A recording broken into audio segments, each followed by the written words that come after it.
Bizdə qış mövsümündə məktəblərimiz 4 formada qızdırılır. Biri kombi sistemidir. Daha sonra mərkəzləşdirilmiş istilik sistemidir. Ən çox məktəblərimiz sayı etibarilə mərkəzi istilik sistemi olan məktəblər. Yəni öz həyətində öz qazanxanası olan məktəblər. Bir də odunla qızdırılan məktəblərimizdir. İlk öncə Tovuzdan başladı bu eksperiment. Daha sonra isə artıq bu ildən ölkənin bütün məktəblərinə pellet sobaları deyilən sobalar təqdim olundu. Pellet sobaları əslində ekoloji cəhətdən təmiz sobalardır. Texniki qulluğu nisbətən baha götürür. Texniki qulluq əsas tələb olunur. Gündə ən azı 2 dəfə külün təmizlənməsidir.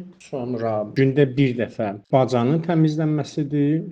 Və digər bir tərəfdən də bu pellet deyilən sıxlaşdırılmış ağac tozlarının quru yerdə saxlanmasıdır ki, nəmlənməsin. Standartlara uyğun olaraq pellet sobalarında bu pellet yanacağı avtomatik olaraq yanacaq ötürmə özü olur, yəni oda. Amma Salyanda baş verən hadisə hamımızın gözünü açdı. Məlum oldu ki, Elm və Təhsil Nazirliyinin işçilərinin və yaxud da onların yaxın adamlarının kiminsə şəxsi kustar sexi var və 350 manata qara bazarda 50-60 manata olan demək ki, kustar şəkildə hazırlanmış xüsusi sobalar, hansı ki, texniki təhlükəsizlik baxımından çox ciddi problemdir. Bu ölkənin odunla qızdırılan bütün məktəblərinə və məktəbəqədər təhsil müəssisələrinə, uşaq bağçalarına verilir. Və pellet yanacağının yəqin ki, o da Elm və Təhsil Nazirliyinə yaxın adamların sexləridir. Buradan da qazanc əldə etmək istəyirlər, eləyirlər də.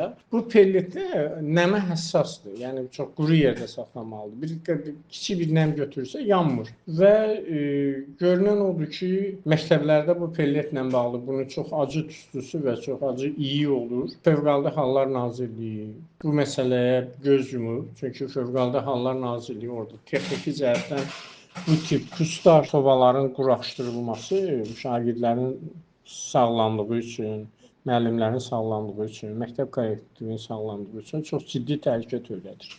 Düşünürəm ki, Respublika Prokurorluğu bu məsələ ilə bağlı cinayət işi qaldırmalıdır və dövlət büdcəsinin mənasız yerə şəxsi məqsədlər üçün talanması faktı açıq-aşkar ortadadır və bu pellet sobaları konkret olaraq hansısa sexlərdə hazırlanır. Pellet yanacağı konkret olaraq hansısa sexlərdə hazırlanır. Bu sexlərin sahibləri birbaşa Elm və Təhsil Nazirliyində funksional vəzifədə olanlarla əlaqəlidir. Ən əsası isə şagirdlərin və məktəb kollektivinin təhlükəsizliyi üçün çox ciddi problem yarada bilər. O baxımdan düşünürəm ki, bu məsələyə ciddi araşdırma tələb eləyir. Respublika Prokurorluğu səviyyəsində, o cümlədən Fövqəladə Hallar Nazirliyinin regional idarələri də, müəssisələrdə bunun tətbiqinə icazə verməməlidirlər. Əgər istəyirlərsə, fabrik istehsalı olan təbii ki, pellet sobaları alınmalıdır. Görünən odur ki, o sobaların qiyməti ilə kustar şəkildə və məktəblərə 350 manata sənədləşdirilən bu kustar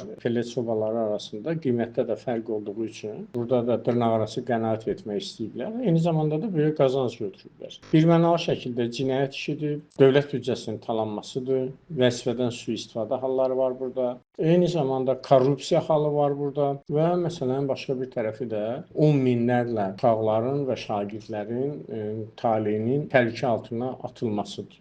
Bu rəsmən Azərbaycan cəmiyyəti ilə, Azərbaycan dövləti ilə oynamaq kimi bir şeydir. Bu Emin Əmrullayev bunun cavabını necə verəcək? Nə deməkdir bu? Elm və Təhsil Nazirliyi bu məsələ ilə bağlı açıqlama verməlidir ki, necə olub belə bir ciddi korrupsiya halına yol veriblər.